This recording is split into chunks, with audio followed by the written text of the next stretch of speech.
happening and the suffering that is happening.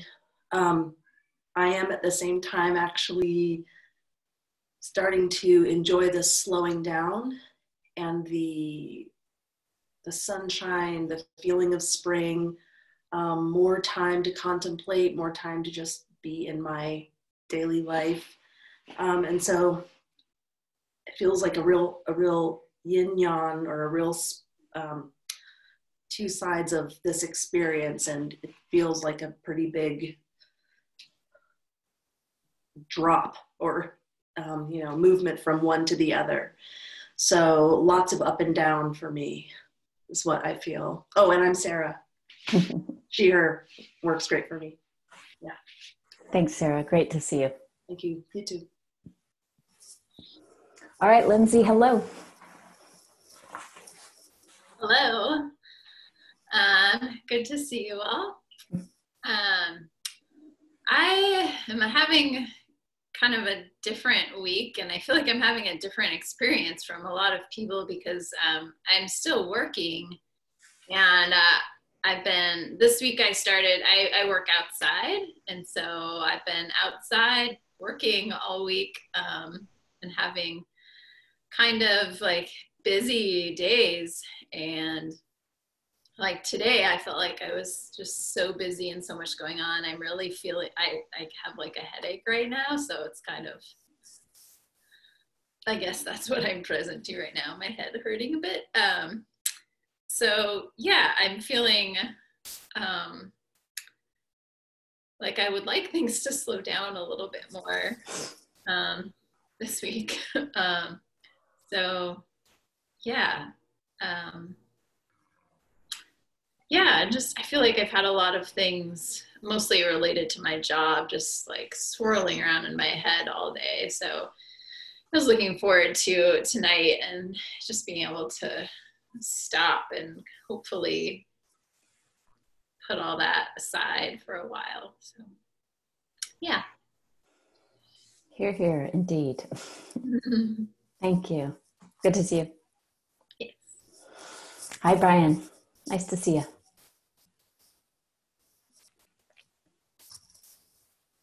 Oh, hello. I'm Brian, he, him. It's somewhat, I don't know, I guess I don't talk about it enough, so I don't have words, but just been noticing this part of me that's pretty much like, I think has been most of my personality for years now. And it's like this thing now that I'm just kind of a little bit stepped back from and witnessing. And it's, it likes structure, it likes control, it likes organization. Yeah, so in my dreams, it's the police. And so I've been kind of just like noticing that. And then like next to that, I think there's this, I think some of this is because of all this downtime. I'm just like noticing that I'm not having to structure, I'm not having to get to everything on time and do all those things. And there's, I think, a feeling about that, which is like, that's not good, and that's a bad part of me, and I shouldn't be that way, or, and then there's a feeling like, because it keeps coming back and it's still here, and it's like, well, maybe that's, there's like a flawedness to that, like, oh, I'm not escaping it, I'm not doing enough to meditate or whatever to get rid of that part of myself, which I'm listening to all that and trying to just, a term I've been using is like, become the background consciousness, like what, just you're the background, and this is all happening on that. So that's all the weird things I've been thinking about lately. So thank you. Lovely. It doesn't sound weird to me at all. Thank you. Appreciate you sharing that. Hi, Ashley. Hello. Hi, everyone. I'm Ashley. I'm in this weird place of experiencing some joy, feeling pretty settled in telework. I've been doing that since the end of January. And today I called the post office because my mail hasn't turned up in over a week. And turns out somebody submitted a change of address form with my name and pretended they were me, and they've been stealing my mail. So I feel like super triggered right now.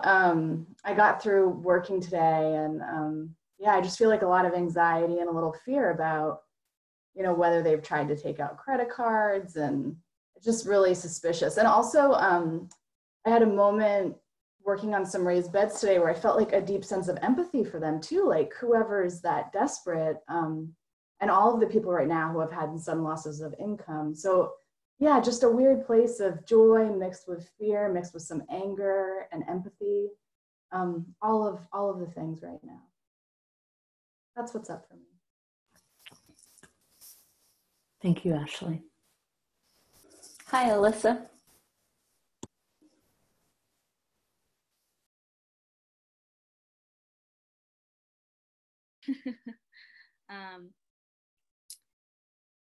I am present to feel a little bit of guilt. I think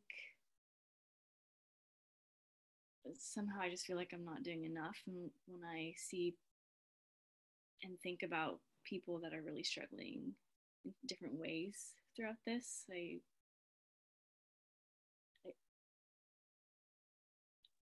don't know. I just feel, the guilt.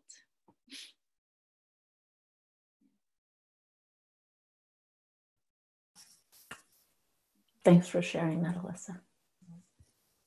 Hi, Copy. Hey, Gav. Hey, everyone. I've been present to relaxation and serenity. I just last night I just finished remodeling my whole room, and it's been a real good joy. Painting the walls was fun, and moving furniture was hard but real fun at the same time. It was kind of like a reset, similar to how this pandemic is a reminder to reconnect to what does it mean to be human again. Besides us being conditioned that we are numbers when we're not no more of that.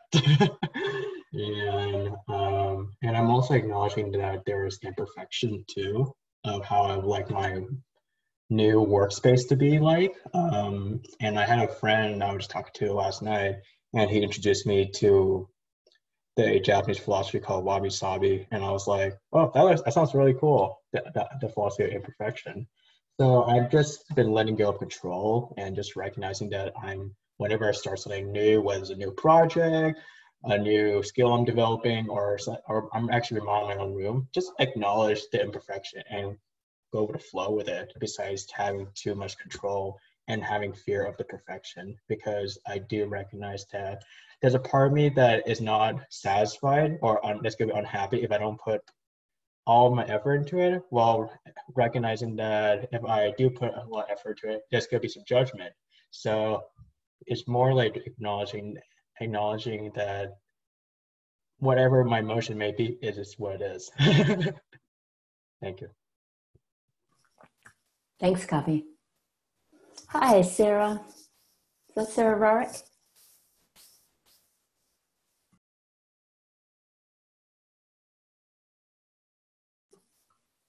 Oh, Sarah, it's you. I thought Sarah Rarick joined after. Thank you. Welcome back. I thought Sarah Rarick popped on, but hello again. Okay, so Bella. Feel free, Sarah. You don't have to keep your video on it. Yeah, just didn't want to miss anyone. Hi, Bella. Okay. Today I've been reading Octavia Butler's her book Parable of the Sower, and it's really, I totally recommend it. Really relevant right now, but she goes into a lot of thinking about change and like God is change, and it's like a dystopia set in 2024. So it's kind of close to home, and it's just been giving me a lot to think about with adaptability and and change. And it's been like really comforting to read that perspective actually, and just be reminded of just like the change is the only constant.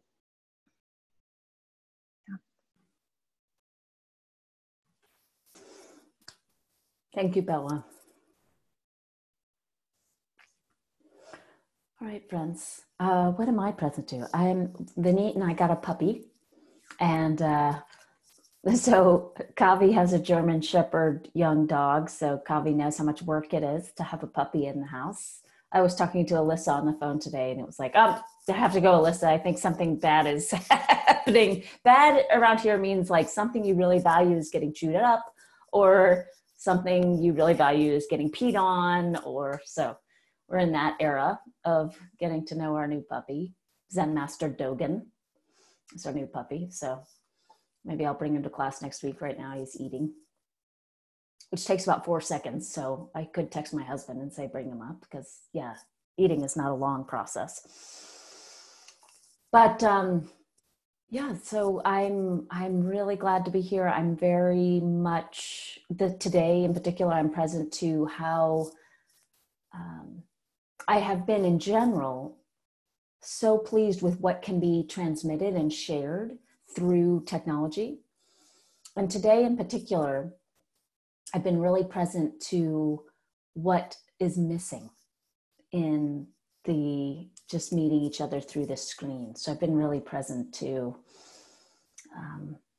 all the other sense experiences. Just even, for example, for our Wednesday night group, the smell of the little church and the way the light filters through the window of the little church when we're there sitting together. So it's been very present to a full dynamic experience around this new platform. Mostly present to the benefit, though, and the gift of, I think you all know I've been doing these morning calls. I don't know if any of you have been able to join them, but I've been doing these morning calls from 8 to 9 through Sangha Live. It's been so touching. There have been over 100 people on each morning meditation, and they're from all over the world. And it's such, I feel deeply connected in a way that I'd say a few years ago I wouldn't have thought possible through this medium. So it's full. Let's sit.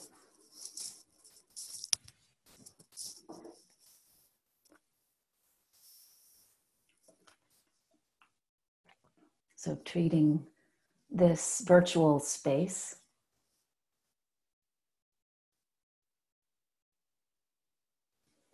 the way we treat the little church.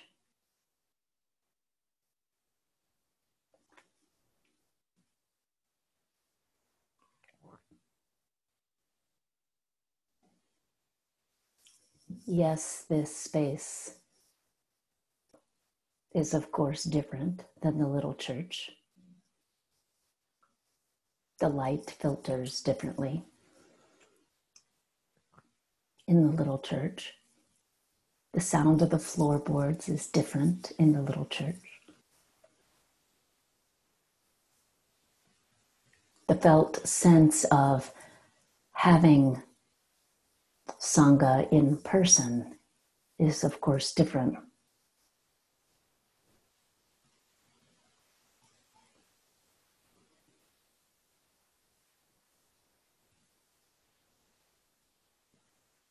But let's allow ourselves now to tune into what this offers. We just got to all bring our voices into the room, so to speak.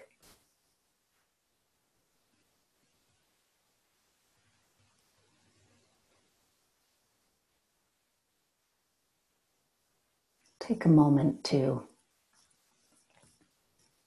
notice how hearing from each person in the group impacted you.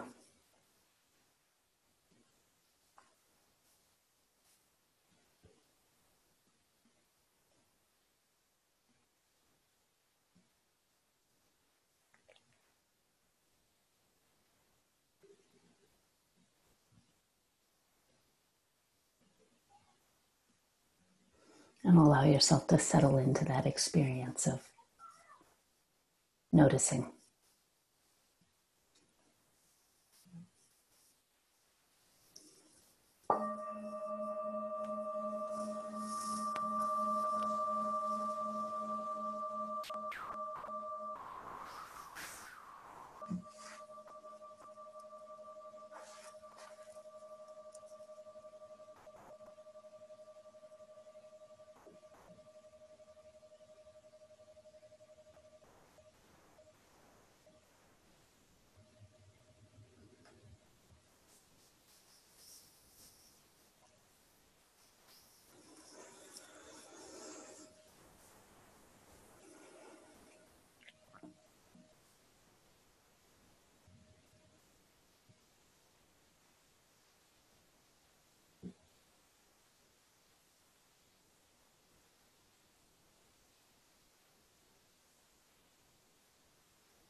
Allow the theme of this meditation, if you will,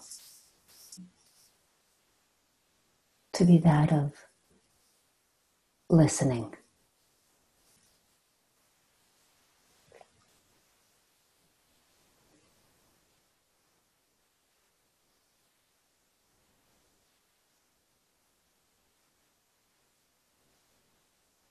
And begin by listening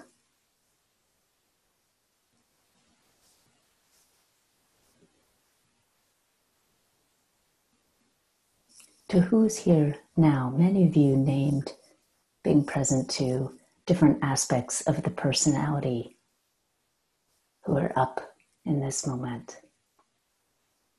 A part of me that feels guilt, for example, be an aspect of the personality.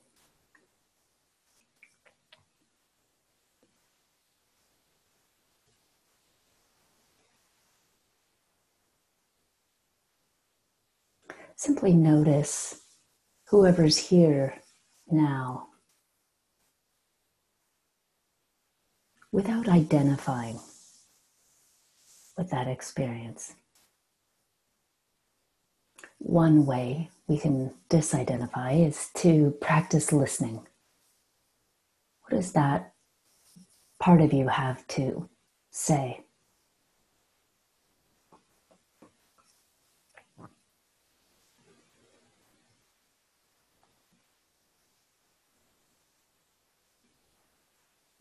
How does that part of you want to be seen or heard?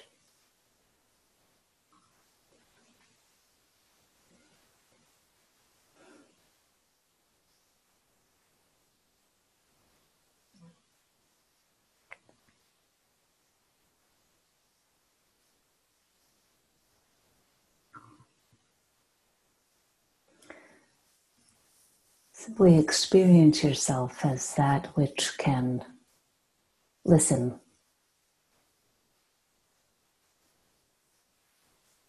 hear, receive.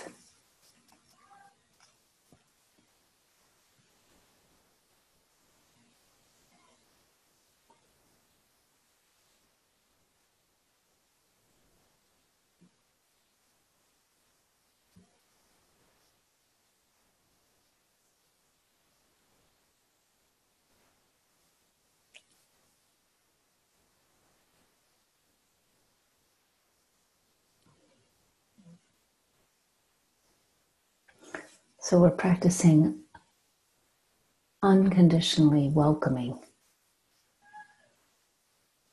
whatever and whoever is here.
Simply watch without judgment the mind's tendency to resist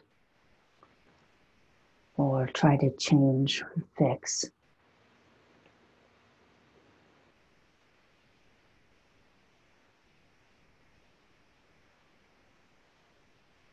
So we notice the conditioned default,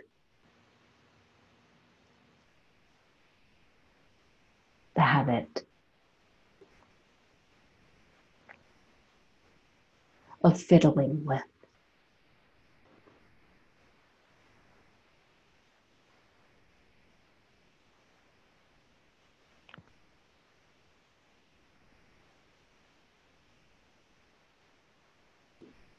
And consciously and lovingly return to presence.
Recognizing that much like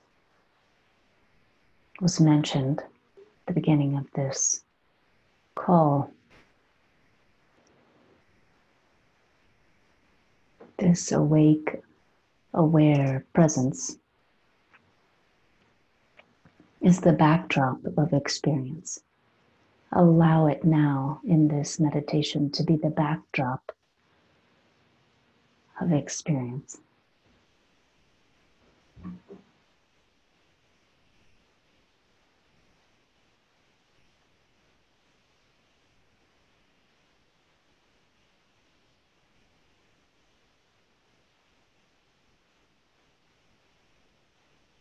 Rupert Sparrow likes to use the metaphor of the screen, an aware screen. The film wouldn't exist without this aware screen.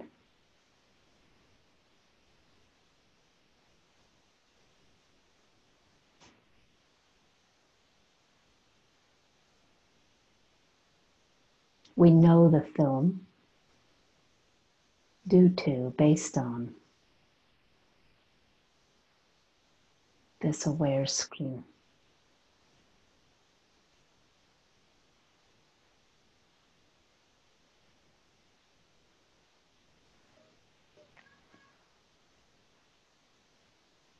See the screen itself.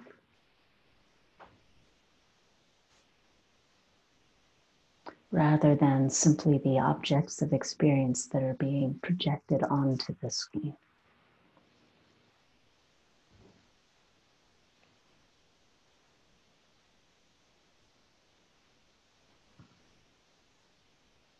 If awareness has been in the backdrop, in the background of experience, allow it now to come to the forefront of experience.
Simply resting in awareness.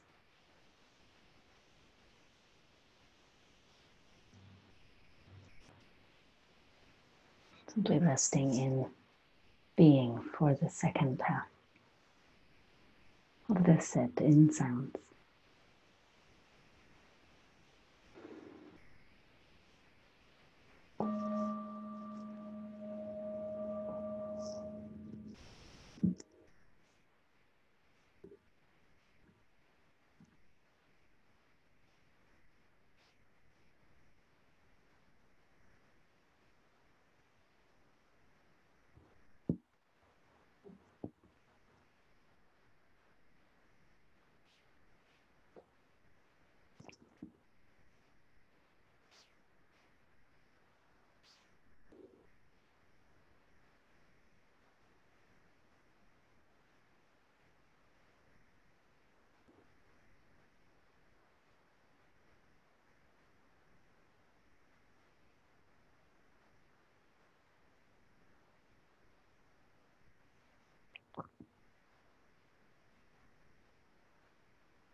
Yes, Diane.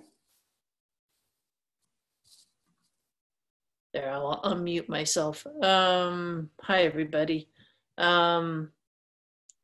What is alive for me in my practice today is uncertainty.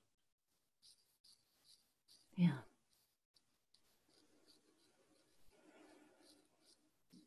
You're not alone. Yeah.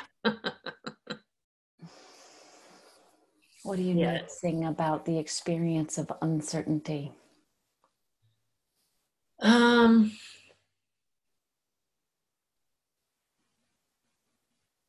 You know, the ebbs and flows of anxiety related to it, and also the ability to sit with it. Usually, which happens in the moments where the anxiety is not there. Yeah. Yeah, it's interesting, isn't it? I mean, we know intellectually that we never have control. But a global pandemic brings that home differently, doesn't it? Mm-hmm. And you're noticing, you're touching in with your own capacity to be with uncertainty, which is a very important part of practice, isn't it? Yeah, definitely. Definitely. You know, in Zen, there's so much emphasis on I don't know mind. Have you heard about that before, Diane? Or I've heard of monkey mind, and not knowing. Yeah. So it's just another way to talk about the value of not knowing. So in Zen, often the Zen fool is an exalted figure, because the Zen fool has the capacity to recognize that she doesn't know.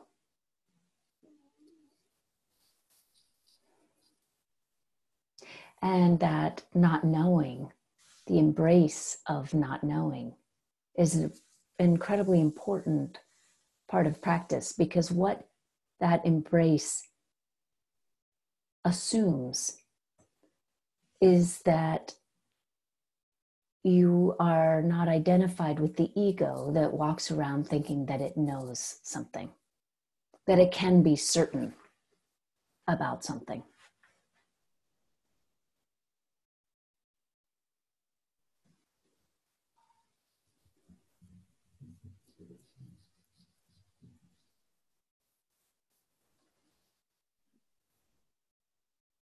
So what do you notice happens for you when you turn the attention to embracing I don't know mind?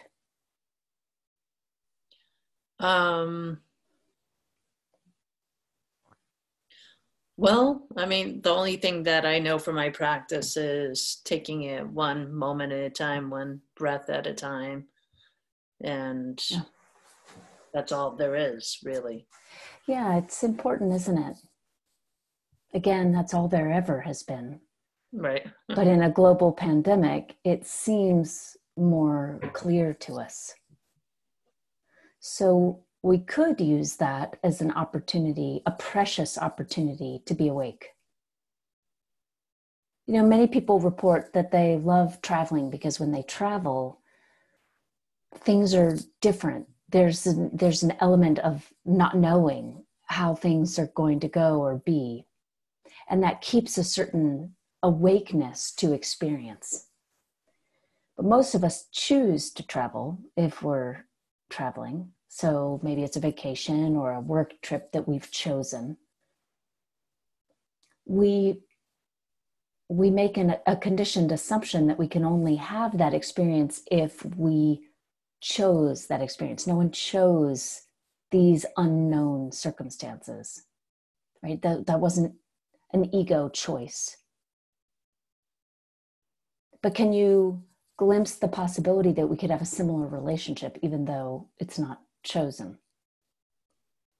Oh, yeah. That's where the practice is. Yeah. What adventure is today?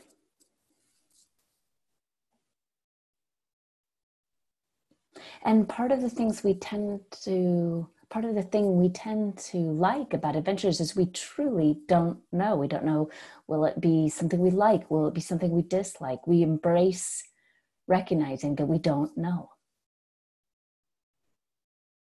So it could be really interesting in this time of uncertainty to look at how the conditioned system, how Diane's conditioned system frames not knowing.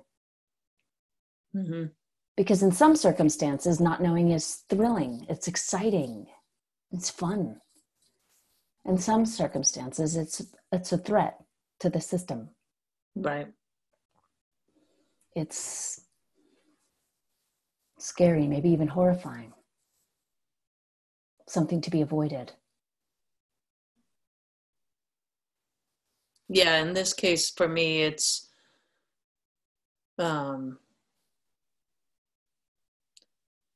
I guess trying to plan for the future or anticipate the future with my job. And, you know, right now, obviously that's impossible. I'm lucky to work now, getting paid. I work for Portland Public Schools, but trying to anticipate what next school year will look like is. You and our organization are in the middle of. Yeah.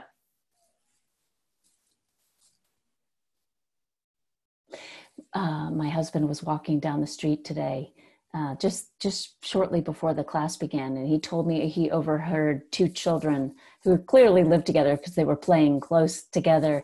And he said he heard one of them say, "Remember when school existed?" So it's just an interesting perspective, isn't it? Yeah. And for them, it's like, I wonder if that'll ever exist again. Anyway, pass the ball. Right. But, you know, as adults, as conditioned adults, it's like, well, what does this mean about my job? And what does this mean about the future of education for these kids? And I'm not saying any of those things are invalid. It's just helpful to have a reflection come from a child whose experience is much more attuned to I don't know mind. Mm-hmm. And we always have to clarify that doesn't mean it's not important and valuable to, I mean, we have 20 employees through Peace in Schools. We're looking at structures and plans and employment and how to be of service. And so, of course, all those things are important. Can we do it from I don't know mind rather than wringing our hands mind?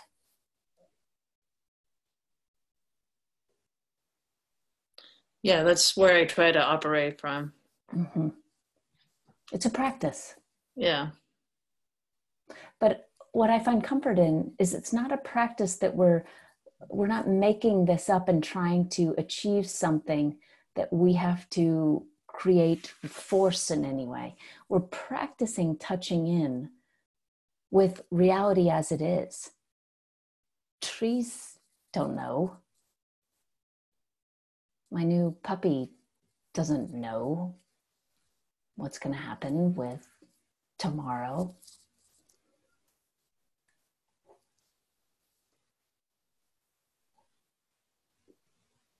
The conditioned mind loves to attempt to know and then finds comfort in its view of certainty. Mm-hmm. So just coming back again and again to reality rather than that pattern of thought is the practice.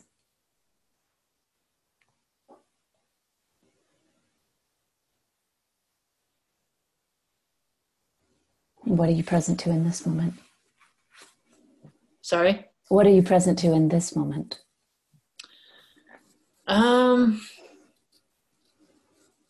Well, the truth of what you're saying, also present to my allergies. Yeah. And also thinking about the items that I have to do tomorrow to help my school community function, you know, to the best of our ability. Yeah, you know, just, but also navigating that with self-care. Yeah, perhaps part of self-care is practicing being in I don't know mind. Right.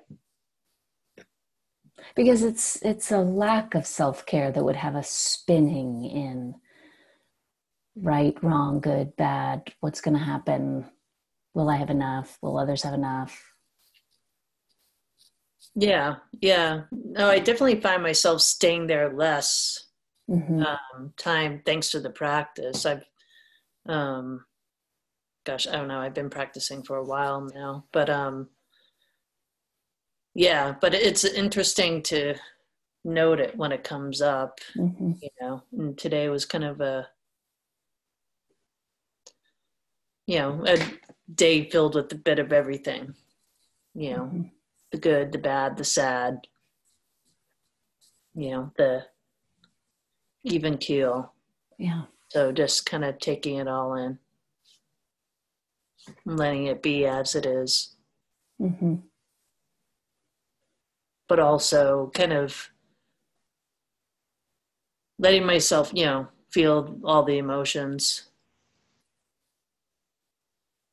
without negating them, I guess. Giving them room to arise and fall. And to be. Yeah, and to be.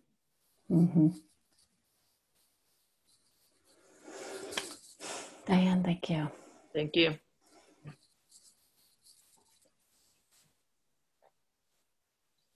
What else are you present to? Bella.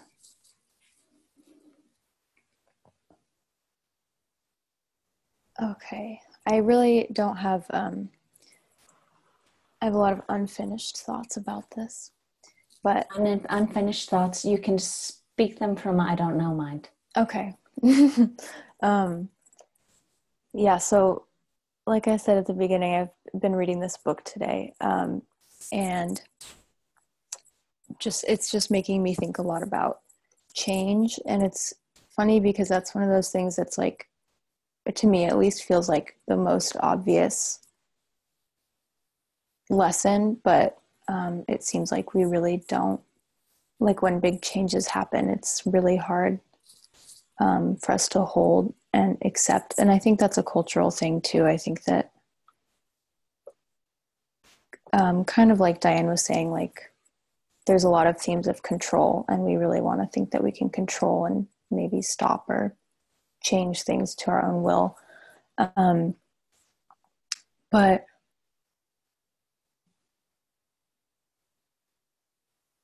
yeah, I'll read, like this is on the first page, how the book starts. Please. All that you touch, you change. All that you change changes you. The only lasting truth is change. God is change. And you know, you could put in whatever word you want for God, but I just thought that was interesting and felt important for me. I've been thinking a lot about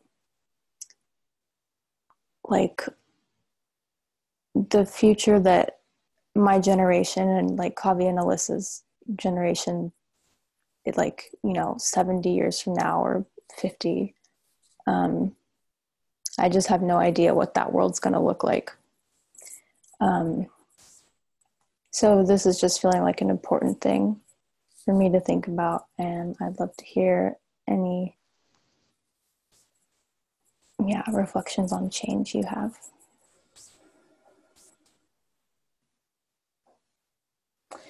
You know, Bella, because I know you well enough to know your love of exploration, your love of inquiry, I will reflect back to you that I hear why it's been significant for you to reflect on change in this way. And I'll also stimulate your imagination, your experience of inquiry. because I know that's something that you enjoy. So you might enjoy the paradox of God is change, or as you said, you could plug in any word you want for that. That which is beyond the illusion of a separate self, that which is beyond the ego, pure consciousness, however you want to talk about it. You might want to play with the paradox of God is change, and God is that which is unchanging. That might be an interesting place for you to explore, like a Zen koan of sorts. How is it that God is change, and how is it that God is unchanging?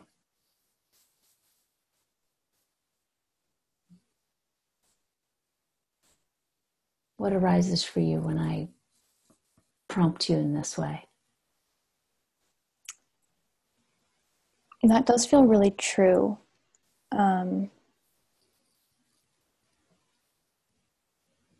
Yeah, but it definitely,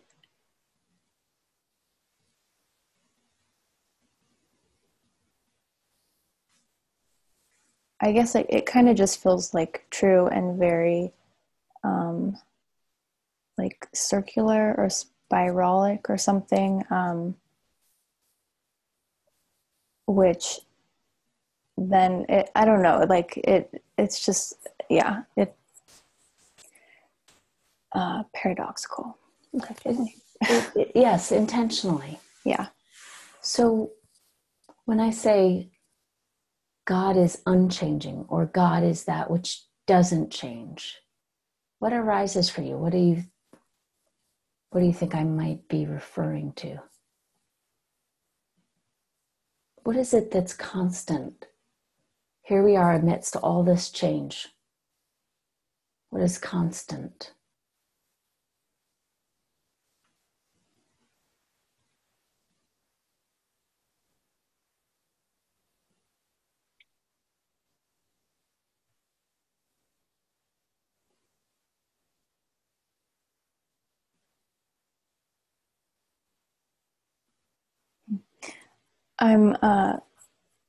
I feel like we've had this conversation before, Caverly, but I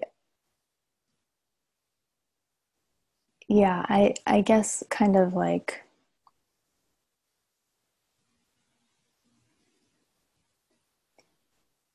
maybe awareness. I don't know if that's the right word. That fits to me. Yeah. You might have another word that feels more resonant, but that fits for me. Mm-hmm. Right. What I was thinking about that, and this was probably a year ago, but I've just remembered it, was you talking about the unborn and the undying. Yeah. That's Zen Master Banke's way of talking about what doesn't change. Mm-hmm. Yeah.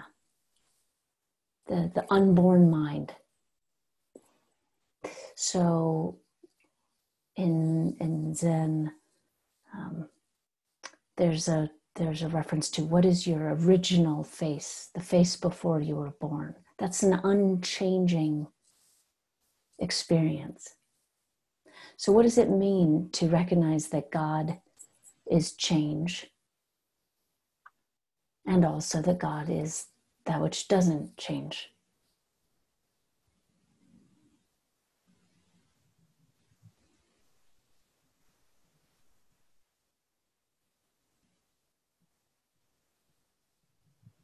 A big part of that feels like,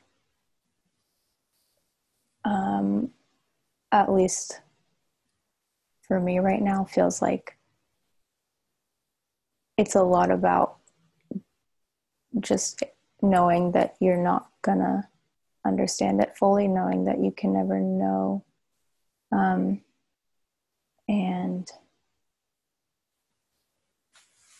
yeah, like holding that mystery. Yeah, certainly recognizing that it's not something that's understood through the mind of the intellect. Mm-hmm. Much like we've talked about Zen koans that can only be answered in a flash of insight. Much like that. Yeah.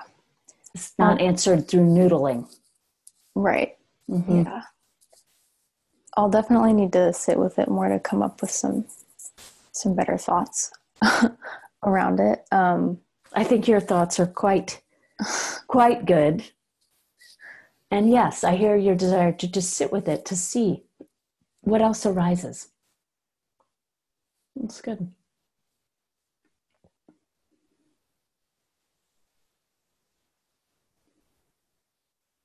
This is not to negate this statement that touched you in your reading. This is to complicate things intentionally. Yeah, I think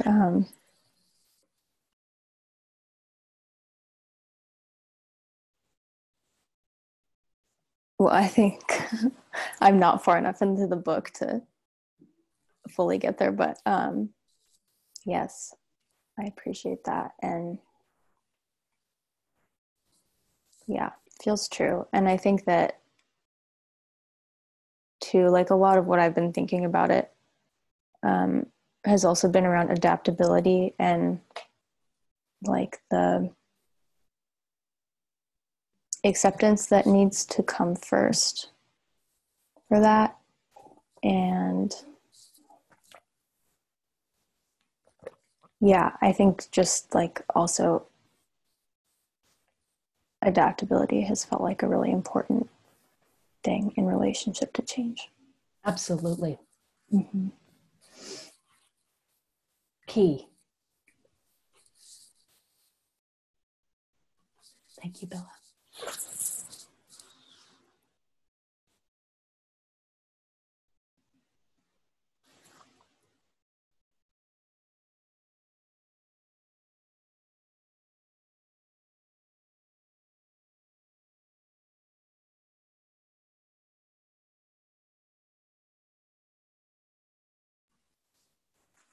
What else?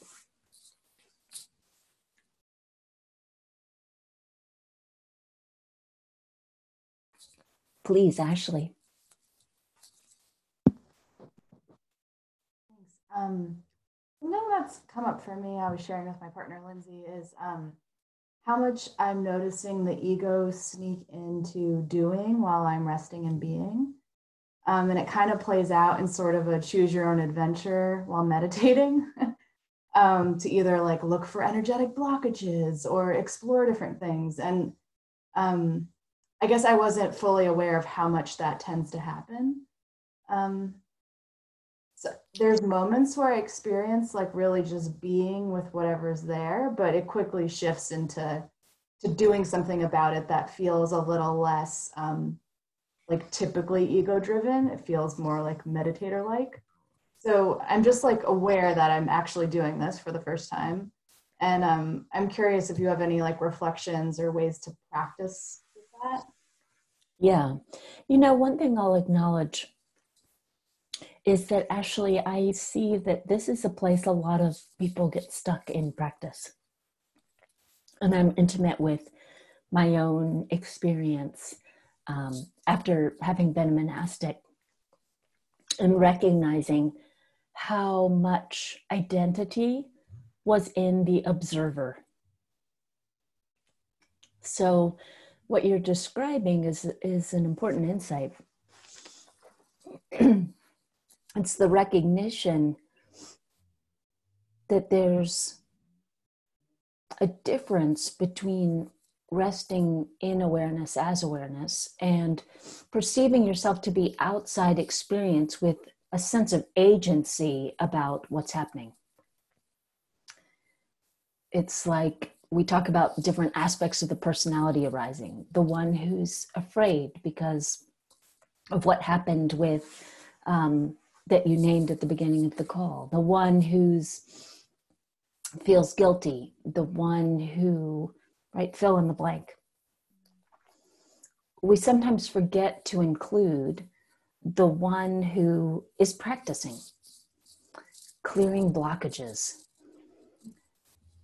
opening the chakras, whatever, right? Like letting go of bad habits, becoming more mindful. Not bad, not wrong, but just helpful to see, is there identity that's that's forming there that feeds a sense of separateness? That's what's important to see about it. What do you notice as I say that? I think it's something for me to sit with. Yeah, it's helpful. Yeah, it's important. It's important to see, okay, that's happening, right? We have to remember, identity is not a threat. To say identity is a threat is like saying a hologram is a threat. It's just identity, the creation of identity is is an activity of the conditioned mind. The formation of the notion, the perception that we're separate from life is an activity in the mind. So it's not a threat, but helpful to see, does that activity lead toward or away from suffering? Does that activity create an experience of suffering or support us in seeing beyond the illusion of suffering? Yeah, it seems like it supports the creation of a separate self. I mean, at the very least, it seems to be born out of a desire to have a different experience than the one I'm having. And that's important, isn't it? It can feel subtle because it's spiritual. Mm-hmm. So when I was training monastically, the monks, we used to refer to this process that you're talking about as the pseudo Zen master. Where and how do we get identified with the pseudo Zen master? That's really funny. I think I haven't been so fluent in having this many tools available to me that this it's sort of a new thing. Mm-hmm. So thanks. I'm glad I brought it up, but this was a really helpful conversation. Yeah, I'm really glad you brought it up too. It's very interesting, and especially when we're quarantined and we're paying attention and we're practicing. So it can be fun to just play with out of inquiry, an experience of inquiry. Who's practicing?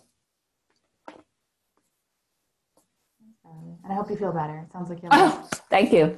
Yeah, I do have a bit of a cough. Fortunately, it's I don't feel too bad, but it's a cough. It's a real thing. Not an illusory cough. Thank you. Yeah, Kavi. Thanks, Caverly.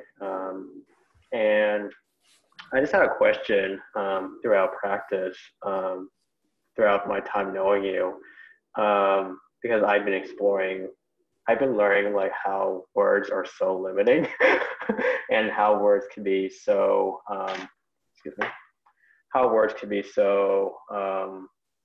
endless, limitless. How do you define the difference between discipline and strictness? Because I've seen you use the words interchangeably, and yeah, it's like I feel those two words, like I don't know, like from your language, like they intertwine. However, I want to learn what does it mean for you. Yeah, thanks for asking, Kavi. Yeah.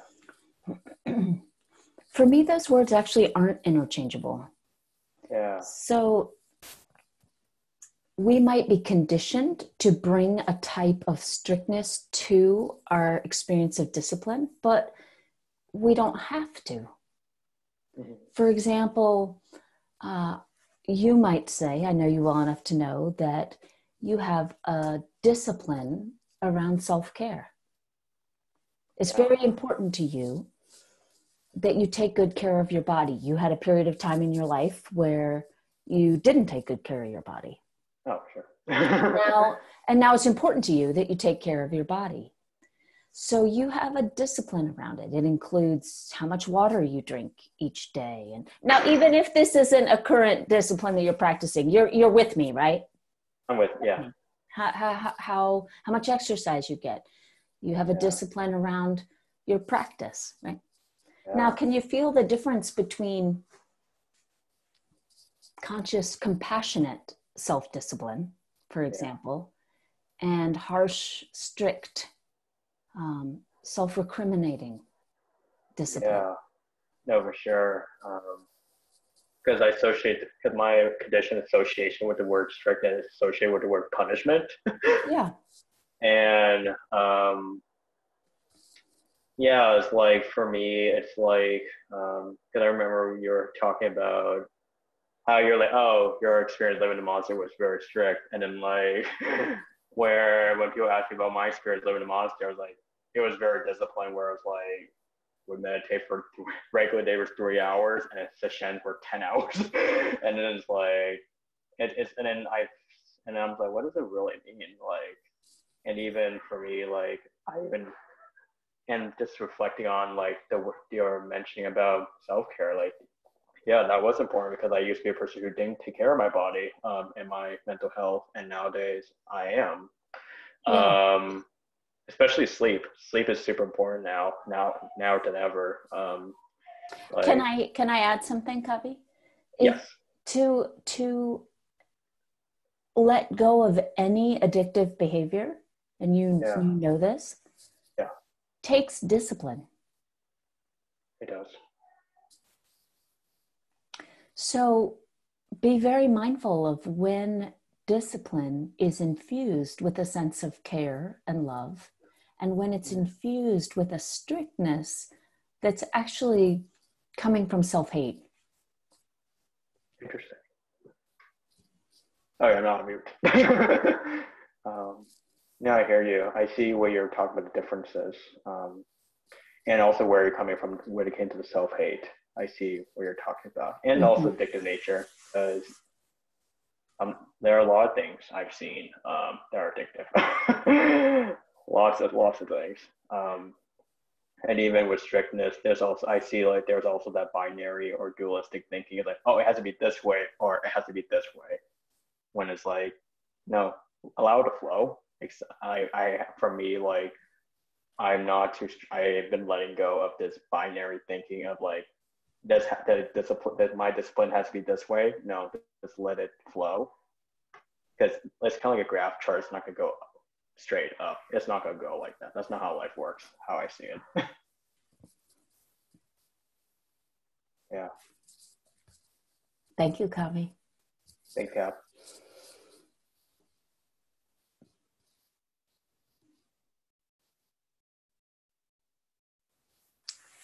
Anyone else before we close tonight?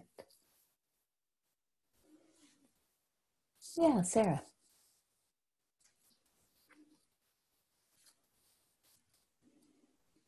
I just wanted to acknowledge for myself, in terms of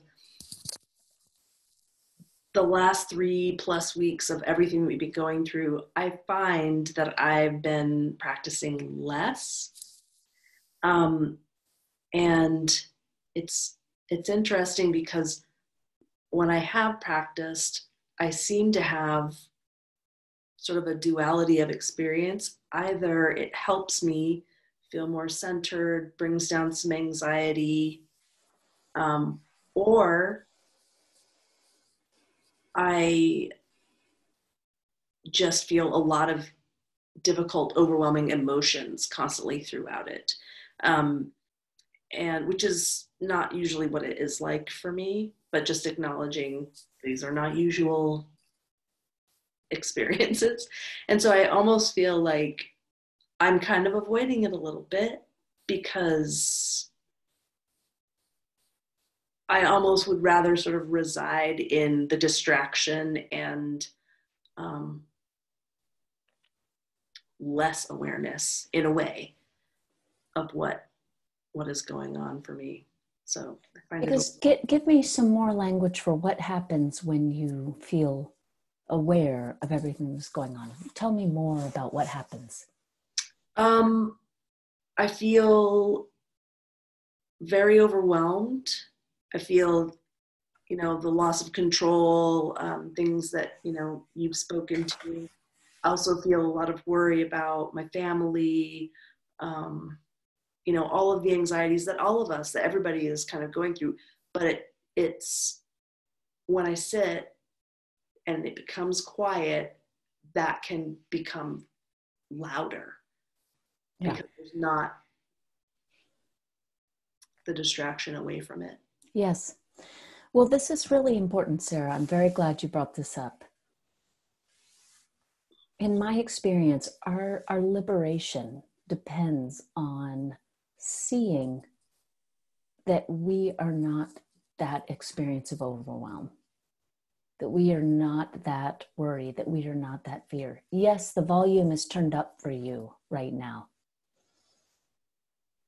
But that actually, I want to invite you to see this as an opportunity for awakening, an opportunity to know your true nature, an opportunity to really know in the depths of your being that you are that unchanging presence that Bella and I were making reference to, that you are not these temporary, fleeting experiences of strong emotion or overwhelm. My first Zen teacher used to say, there are times in life when you have to grab onto the cushion with both hands and ride it out.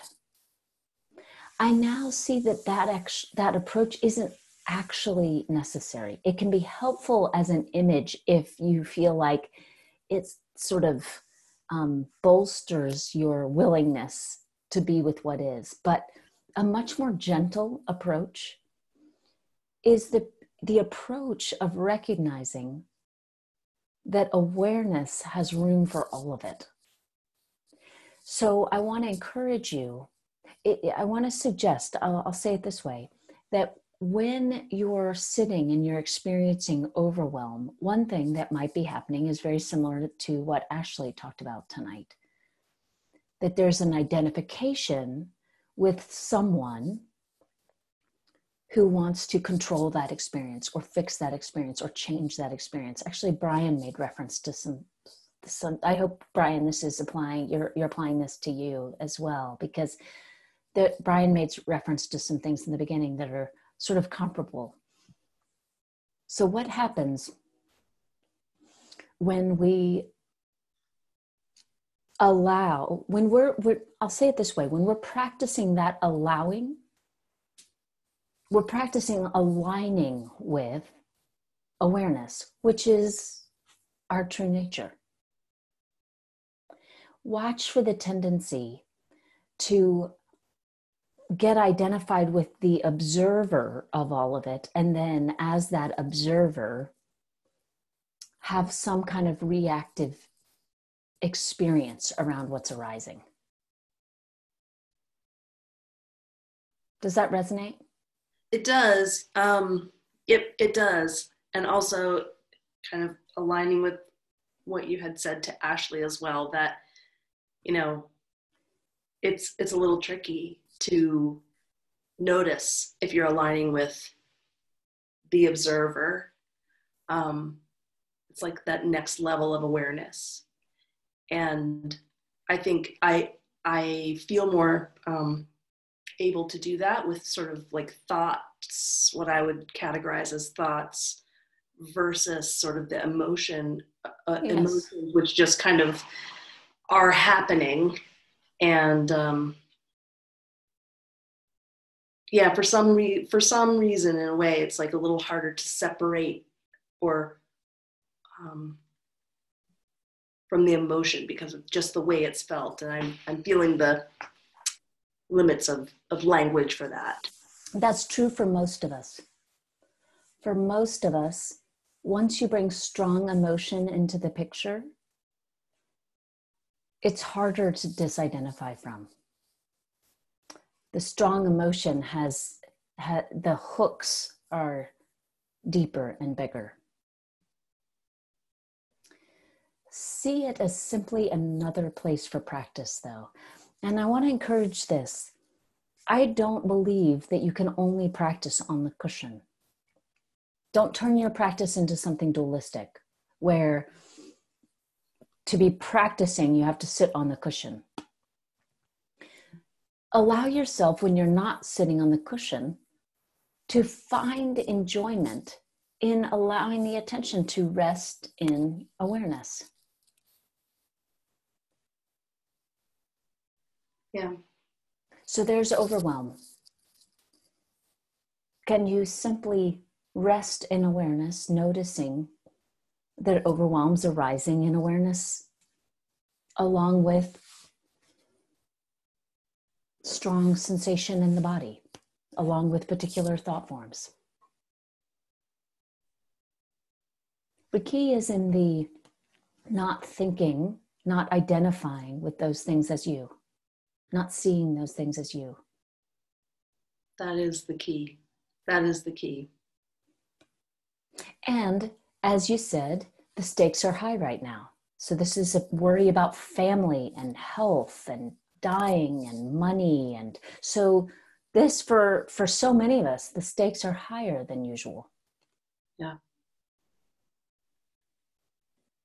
But that's an even greater opportunity for practice for awakening, for seeing through the veil of this is who I am, for seeing through that assumption. You know what I mean? I do. I do. Thank you. Thank you. Appreciate it, Sarah. Hope you'll report back. Let us know. Will. All right, friends. So do check your chat box. Alyssa put a link for donation if you are able to donate. We totally honor it if you're not in a position to donate right now. Please, if you can't donate, please know that that's okay with us. But if you can donate, it really helps us keep everything running across the board. And so please donate if you're able. And I believe on our website, there's a sliding scale of suggested offering. Yeah, again, this doesn't just cover, Alyssa and I are actually both on salary. So it just helps us keep the ship sailing. So it doesn't go straight to me for teachings. It doesn't go straight to only Zoom as a platform. It doesn't go just straight to Alyssa. It keeps the machine oiled. So please give if you can. And join us for these morning sits if you'd like through Sangha Live. They've been a lovely way to start the day. Really beautiful community of people practicing there. And I think that's it, Alyssa. Did you have anything else you wanted to announce? It seems so strange not to get to announce like the next retreat or... Yeah. Well, we are now doing online teachings through the collective. So, thank you for remembering to plug that. Yeah, Mondays 4 to 5 p.m. We have a rotating teacher. Like we had a Sufi teacher, Latifa, and then we had Dr. Sarah King do some metta. And we're going to be starting a weekly series with Dr. Sarah King as well, to be announced tomorrow. Yay. Thank you, Alyssa. All right, friends, keep showing up for each other. Keep showing up for yourselves. I hope to see you again soon. Practice with you again soon. Next time I'll bring my puppy up. Good night, all. Good night, kitty. Oh, wait, you guys can see Sweet Pea before you go. I got him in the breakout. He's not a puppy. He's 16. But he doesn't get to come to Wednesday nights. Oh. He got a bath today. 16? He's 16? He's 16. Wow, he looks great for 16. Doesn't he? Oh my gosh. I woke him up. Oh, yeah, a little groggy looking. All right, friends. Until next time.